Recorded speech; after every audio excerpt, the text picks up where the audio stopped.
Oi, gente, tudo bem? Continuaremos com a leitura compartilhada do livro Quem Pensa Enriquece, de Napoleão Hill. Lembrando que estamos apenas com o áudio conforme a sugestão deixada nos comentários neste período de férias. E se você chegou agora neste vídeo, sugiro que retorne aos vídeos anteriores, primeiramente, para que faça mais sentido. Vale lembrar ainda que não é um audiobook, porque não se trata de uma leitura na íntegra da obra, nem mesmo podcast ou um videocast, por terem características essencialmente diferentes, conforme abordei no primeiro vídeo desta série. Mais uma vez, a intenção aqui é rememorar minha leitura desta obra, trazendo à reflexão frases, trechos, anotações feitas a fim de retomar os ensinamentos para uma nova reflexão. Enfim, abordaremos aqui os capítulos 6, 7 e 8, ok? Assim, antecede o capítulo 6 a frase: cada adversidade, cada fracasso e cada mágoa traz junto a semente de um benefício equivalente ou maior. Capítulo 6. Conhecimento especializado. O quarto passo rumo à riqueza. Há dois tipos de conhecimento. Um é geral e o outro é especializado. A maioria dos professores tem pouco dinheiro e eles se especializam em ensinar conhecimento, mas não se especializam na organização ou no uso do conhecimento. Conhecimento não atrai dinheiro, a menos que seja organizado e dirigido por intermédio de planos práticos para o objetivo específico de acumular dinheiro. A falta de compreensão desse fato tem sido fonte de confusão para milhões de pessoas que acreditam falsamente que conhecimento é poder. Não é nada disso. Conhecimento só é poder potencial.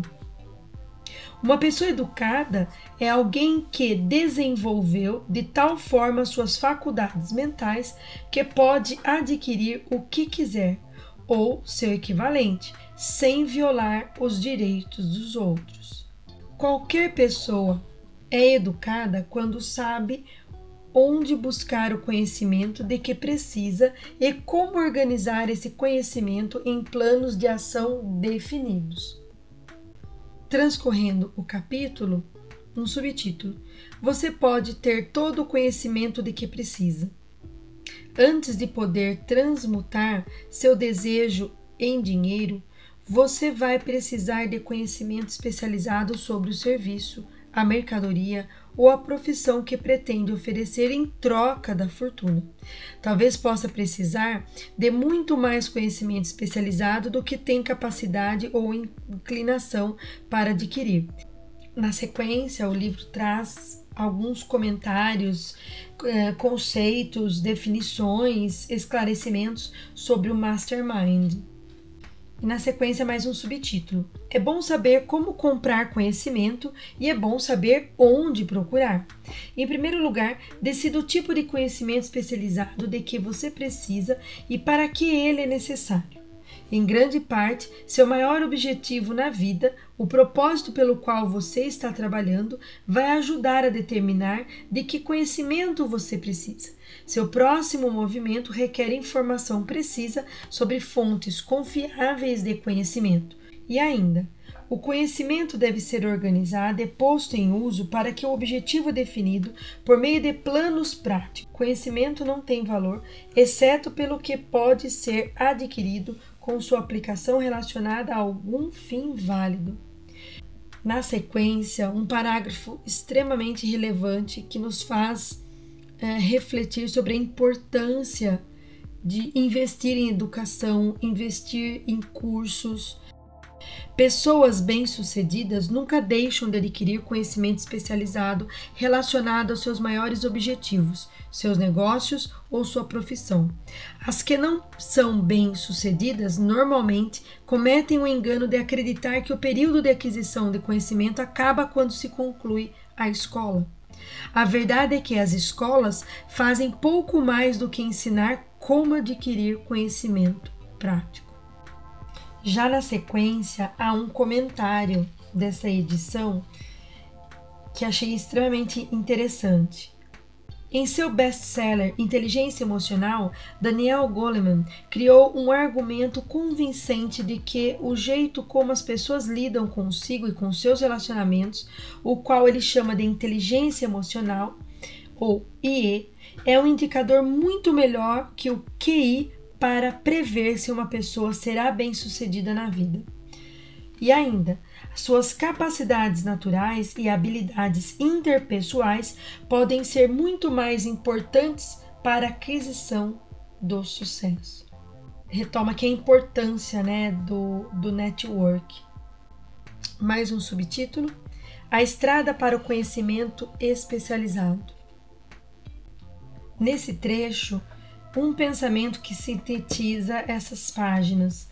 Pessoas que abrem mão de parte do seu tempo livre para fazer cursos raramente ficam na parte de baixo por muito tempo. Para a gente entender, o quão é importante se dedicar em estar sempre aprendendo, estudando. Após algumas páginas, um subtítulo: Você não precisa começar de baixo. E aí o autor traz alguns pensamentos e dentre eles um parágrafo que diz o seguinte, que acredito que seja relevante para que possamos refletir. É que o sucesso e o fracasso são em grande parte resultados do hábito. E aí ele finaliza esse trechinho dizendo que a base é um lugar monótono, terrível e não lucrativo para qualquer pessoa. Por isso, me dediquei a descrever como um começo de baixo pode ser superado por um planejamento adequado. Tudo é uma questão de planejamento, de foco, disciplina, metas. E para encerrar o capítulo 6, o comentário traz alguns cases para que possamos refletir. Dentre eles, do famosa Mary Kay. E no último parágrafo, o autor traz o seguinte pensamento: não há preço fixo para boas ideias.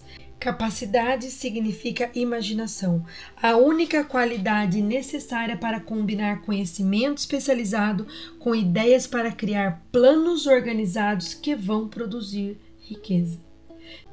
Continuando então a retomada das anotações, grifos, dos pensamentos relevantes, antecede o capítulo 7 a frase: a felicidade está em fazer, não só em ter.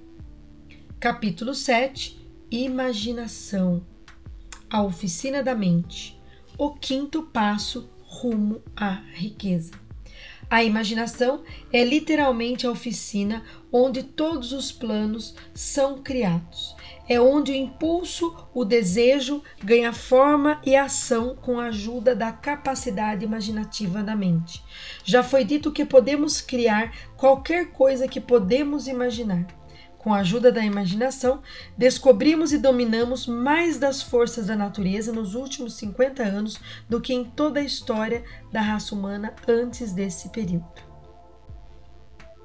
E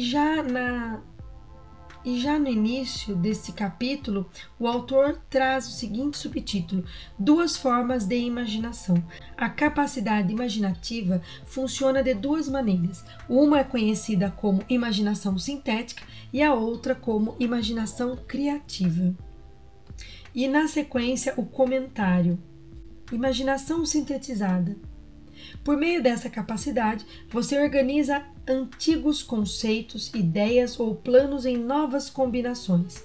A imaginação sintetizada não cria nada, simplesmente funciona como material da experiência, educação e observação com que é alimentada, e a capacidade usada pela maioria dos inventores, com exceção daqueles gênios que recorreram à imaginação criativa quando não conseguem resolver problemas pela imaginação sintetizada. Imaginação criativa.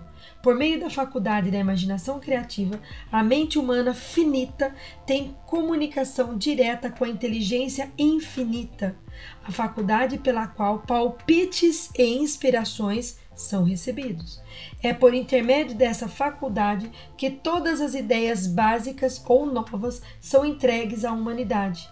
É por essa faculdade que captamos vibrações de outras pessoas e que um indivíduo pode sintonizar ou se comunicar com o subconsciente de outros. E ainda, os dois tipos de imaginação são igualmente valiosos e trabalham juntos de um jeito tão sincronizado que frequentemente se torna difícil dizer onde acaba um e começa o outro. Continuando, o autor descreve que desejo é um pensamento, um impulso, é nebuloso e efêmero, é abstrato e não tem nenhum valor até ser transformado em sua contraparte física. A imaginação sintetizada é que será usada com mais frequência no processo de transformar desejo em dinheiro, mas vão surgir circunstâncias e situações que exigem o uso da imaginação criativa também. Imaginação sintetizada e criativa se tornam mais alerta e receptivas com o uso. Na sequência, o autor traz uma observação. Use sua imaginação sintetizada. Essa é a faculdade que você vai usar com mais frequência na conversão do seu desejo. A transformação do impulso intangível do desejo na realidade tangível pede o uso de um plano ou planos. Na sequência, na página seguinte, tem um destaque importante, gente. No momento em que se escreve, e na página subsequente, um pensamento importante. No momento em que se escreve meu plano, terei dado forma concreta ao meu desejo. Agora, leia em voz alta e perceba o que está dizendo a si mesmo. Desejo é só um pensamento. Por meio da imaginação sintetizada, sua experiência, educação e observação darão a ele a forma e a ação.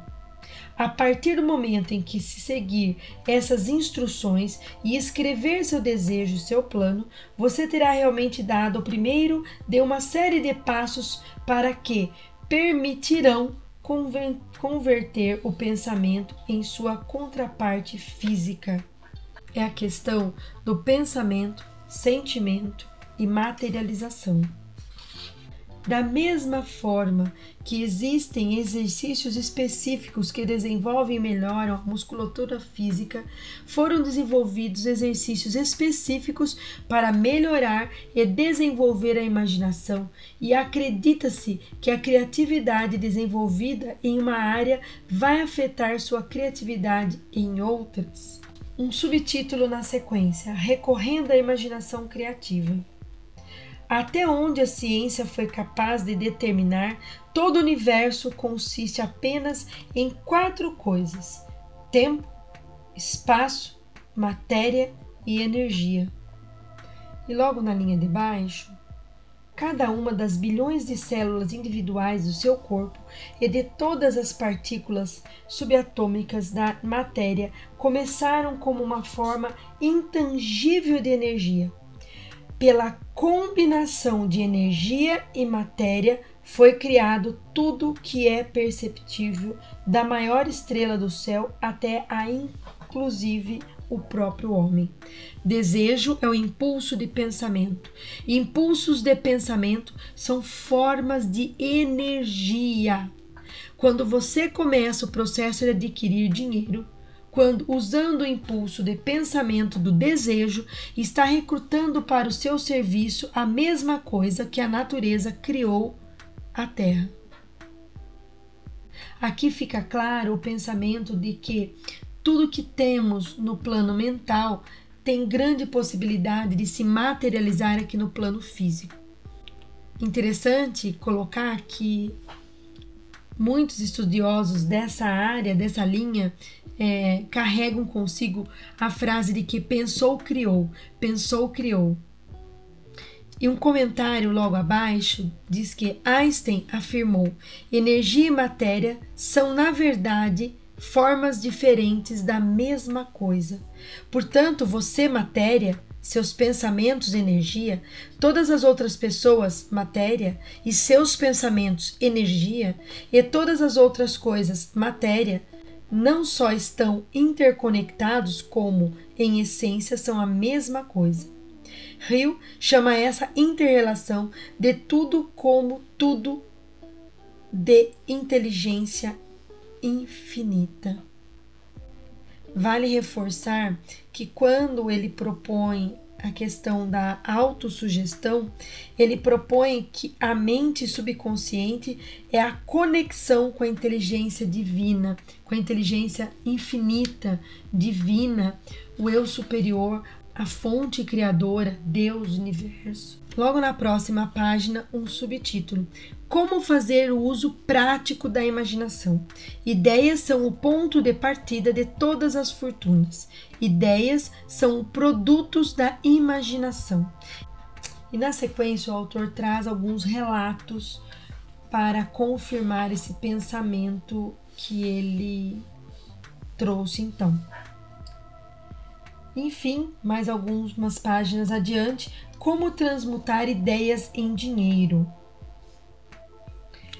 Ideias podem ser transmutadas em dinheiro por meio do poder do objetivo definido, somado a planos definidos. E ainda, de modo geral, uma ideia é um pensamento que leva à ação porque atrai a imaginação. Todos os grandes vendedores sabem que as ideias podem ser vendidas onde uma mercadoria não pode. Os vendedores comuns não sabem disso, por isso são comuns. Aqui é um ponto interessante de reflexão, né?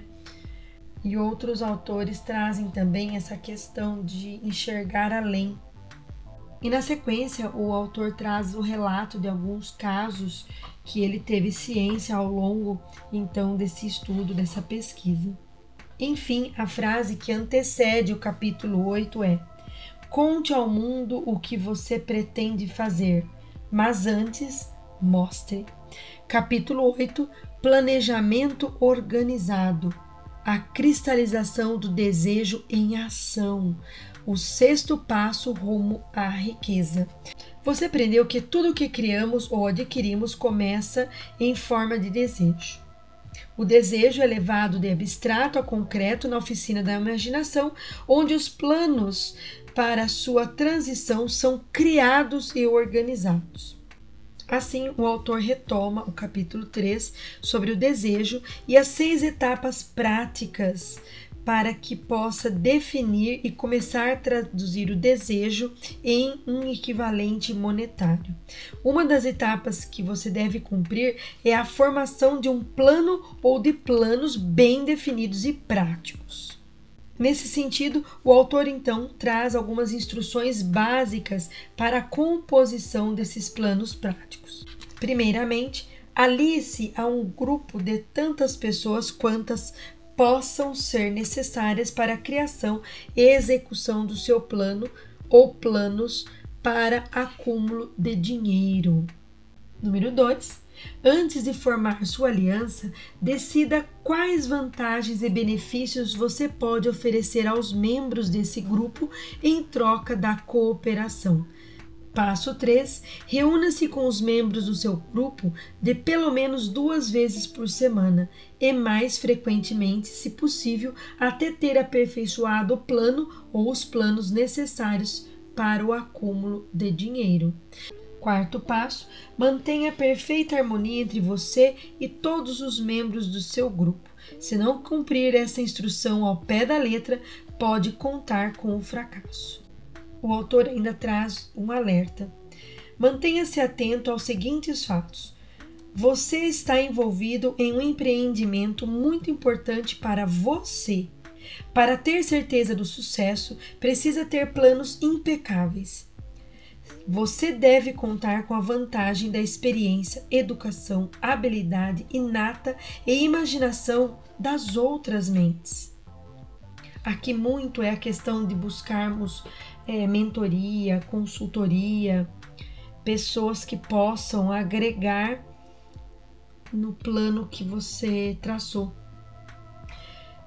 E finaliza esse trecho assim: nenhum indivíduo tem experiência, educação, habilidade natural e conhecimento suficientes para garantir o acúmulo de uma grande fortuna, sem colaboração de outras pessoas.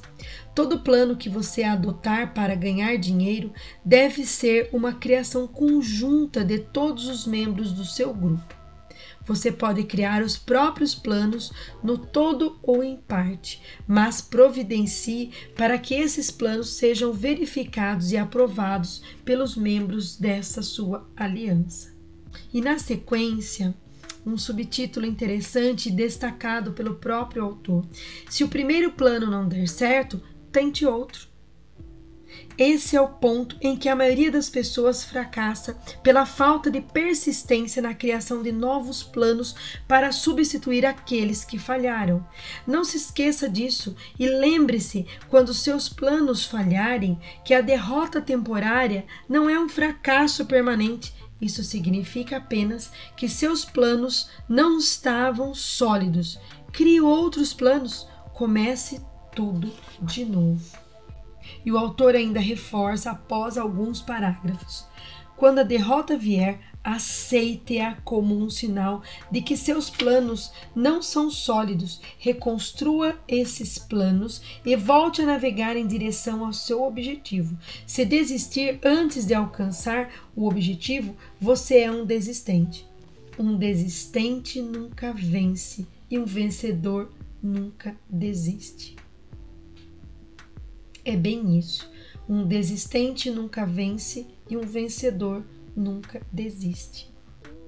O planejamento inteligente é essencial para o sucesso em qualquer empreendimento destinado a acumular riqueza. E já a seguinte traz orientações para líderes e seguidores. Um seguidor inteligente tem muitas vantagens, inclusive a oportunidade de adquirir conhecimento com o líder. Na sequência, Napoleão Hill traz os principais atributos da liderança. Ele discorre sobre cada um deles, e são os seguintes: 1. Coragem inabalável. 2. Autocontrole. 3. Senso de justiça aguçado. 4. Decisão firme. 5. Planos definidos. 6. O hábito de fazer mais do que aquilo para que é pago. 7. Personalidade agradável. 8. Solidariedade e compreensão. 9. Domínio dos detalhes. 10. Disposição para assumir total responsabilidade. E 11. Cooperação. Cada um desses itens é esclarecido na obra, mas só essas palavras já se bastam para entender quais são os principais atributos de uma pessoa que exerce uma função de liderança. E ainda o autor traz o seguinte: existem duas formas de liderança. A primeira, de longe a mais eficiente, é a liderança por consentimento e com a simpatia dos seguidores. A segunda é a liderança pela força, sem o consentimento e a simpatia dos seguidores. E mais abaixo, reforça: a liderança por consentimento dos seguidores é a única que consegue se sustentar. Líderes de sucesso vão acatar os 11 fatores de liderança descritos neste capítulo, bem como alguns outros fatores. Aqueles que fazem desses atributos a base de sua liderança encontram muitas oportunidades de liderar em qualquer esfera da vida.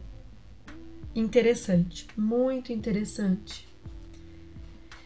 E na sequência ele traz 10 principais causas do fracasso da liderança. Então são pontos de atenção que devemos refletir. E mais uma vez ele traz esses 10 atributos, né, esses 10 causas, e discorre sobre cada uma delas, mas eu vou trazer apenas o pensamento. Primeiro, a incapacidade de organizar detalhes. Segundo, a relutância em servir com humildade. Terceiro, expectativa de pagamento pelo que sabem. Quarto, medo da concorrência dos seguidores. 5, falta de imaginação. 6, egoísmo. 7, intemperância.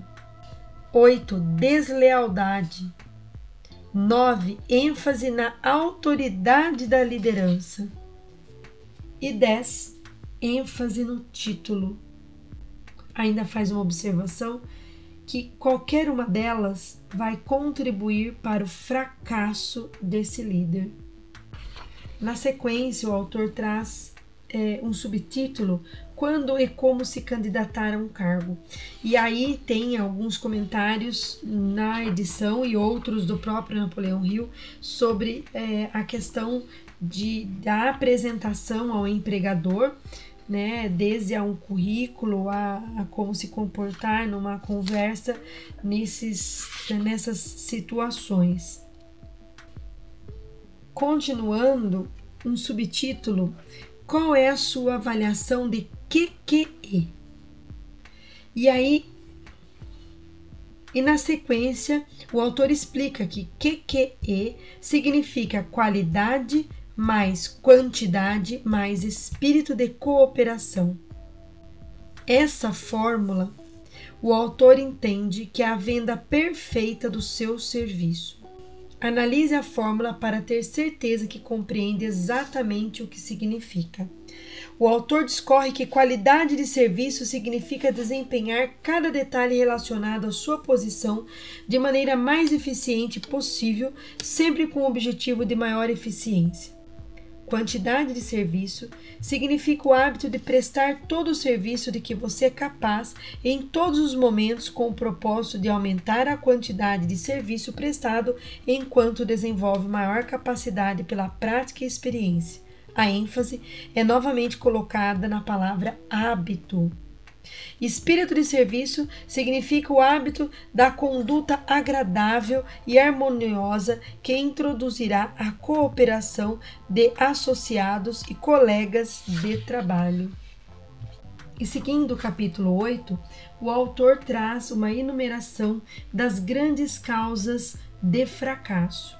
E ele vai discorrer sobre cada uma delas, mas eu vou trazer apenas as ideias principais para refletir. Primeiro, antecedentes hereditários desfavoráveis. 2. Falta de um objetivo bem definido na vida. 3. Falta de ambição para mirar acima da mediocridade. 4. Educação insuficiente. 5. Falta de autodisciplina. 6. Saúde deficiente. 7. Influências ambientais desfavoráveis na infância. 8. Procrastinação. 9. Falta de persistência. 10. Personalidade negativa. 11. Falta de controle sobre os impulsos sexuais. 12. Desejo incontrolável por algo a troco de nada. 13. Falta de capacidade de decisão bem definida. 14. Um ou mais dos 6 medos básicos: pobreza, crítica, perda de saúde, perda do amor, velhice e morte. 15. Escolha errada do cônjuge. 16. Excesso de cautela. 17. Seleção incorreta de parceiros comerciais. 18. Superstição e preconceito. 19. Escolha vocacional errada. 20. Falta de concentração dos esforços. 21. Hábito de ganhar indiscriminadamente.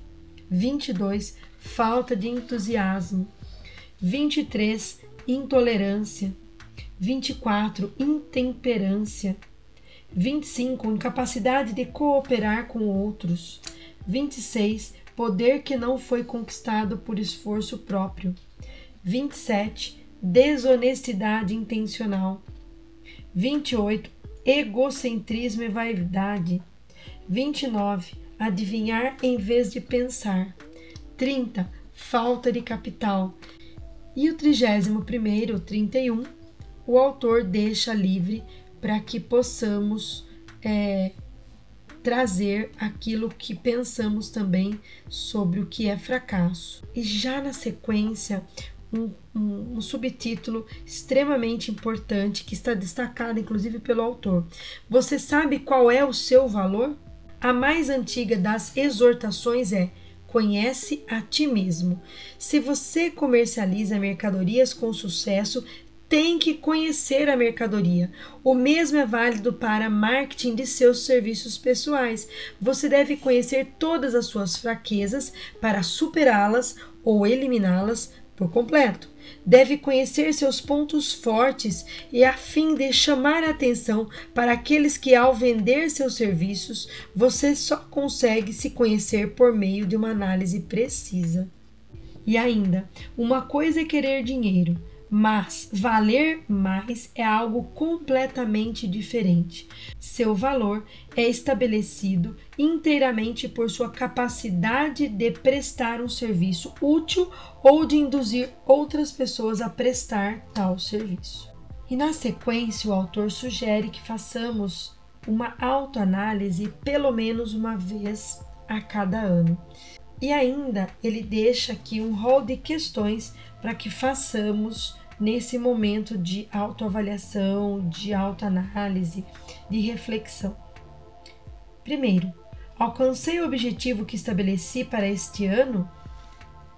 Segundo, entreguei o melhor serviço de que eu era capaz ou poderia ter melhorado alguma parte dele? Terceiro, entreguei a maior quantidade de serviço de que eu era capaz? Quarto, meu espírito de conduta foi harmonioso e cooperativo em todos os momentos? 5. Permitir que o hábito da procrastinação diminuísse minha eficiência e eu, caso afirmativo, em que medida? Melhorei minha personalidade e, em caso afirmativo, de que maneira? Persisti em meus planos até sua conclusão? 8. Tomei decisões pronta e definitivamente em todas as ocasiões? 9. Permiti que algum dos 6 medos básicos diminuísse minha eficiência? 10. Fui mais ou menos cauteloso do que deveria ter sido? 11. Meu relacionamento com parceiros no trabalho foi agradável ou desagradável? Se foi desagradável, a culpa foi parcial ou totalmente minha? 12. Dissipei minha energia por falta de concentração do esforço? 13. Mantive a mente aberta e fui tolerante em relação a todos os assuntos? 14. De que maneiras aperfeiçoei minha capacidade de prestar serviço? 15. Fui intemperado com alguma situação dos meus hábitos pessoais? 16. Expressei aberta ou secretamente alguma forma de egocentrismo? 17. Minha conduta com meus associados conquistou o respeito deles? 18. Minhas opiniões e decisões foram baseadas em adivinhação ou análise e pensamento preciso? 19. Segui o hábito de orçar meu tempo, minhas despesas e minha renda e fui conservador nesses orçamentos? 20. Quanto tempo dediquei a esforço não lucrativo que poderia ter aproveitado melhor? 21. Como posso orçar meu tempo e mudar meus hábitos de forma a ser mais eficiente no próximo ano? 22. Mantive alguma conduta que não foi aprovada por minha consciência? 23. De que maneiras entreguei mais e melhor serviço do que aquele pelo qual fui pago? 24. Fui injusto com alguém e, em caso afirmativo, como? 25. Se eu tivesse comprado meus serviços, estaria satisfeito com a compra? 26. Estou na vocação certa e, em caso não esteja, por quê? 27. O comprador dos meus serviços ficou satisfeito com o serviço que prestei? E se não, por quê? E o último, 28. Qual é minha classificação atual em relação aos princípios fundamentais do sucesso? E o último subtítulo deste 8º capítulo, suas oportunidades em meio às riquezas. Quando você vai caçar, escolhe áreas de caça onde haja animais em abundância. Quando está buscando riqueza, naturalmente vale a mesma regra. E para finalizar este capítulo, o seguinte pensamento. Então é isso. A oportunidade oferece suas opções. Tome a iniciativa, escolha o que deseja, crie seu plano, coloque o plano em ação e prossiga com perseverança. Bom, é isso, gente. Aqui foram algumas observações, anotações, grifos que fiz ao longo da minha leitura e quis compartilhar com vocês a fim de sintetizar as principais ideias desta obra que tanto se comenta, que tanto se busca. Quem pensa enriquece, de Napoleão Hill.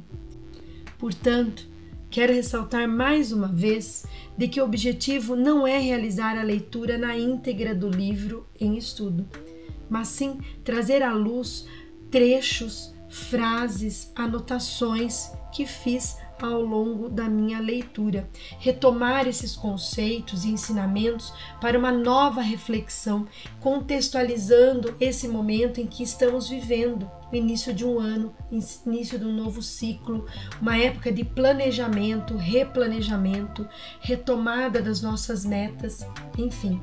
Ao reler um livro ou anotações realizadas, nos oportuniza uma nova interpretação, ressignificando.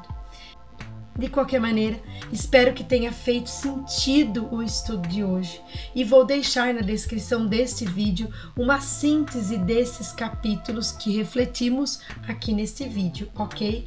E te espero nos próximos vídeos. Ressignifique e até mais!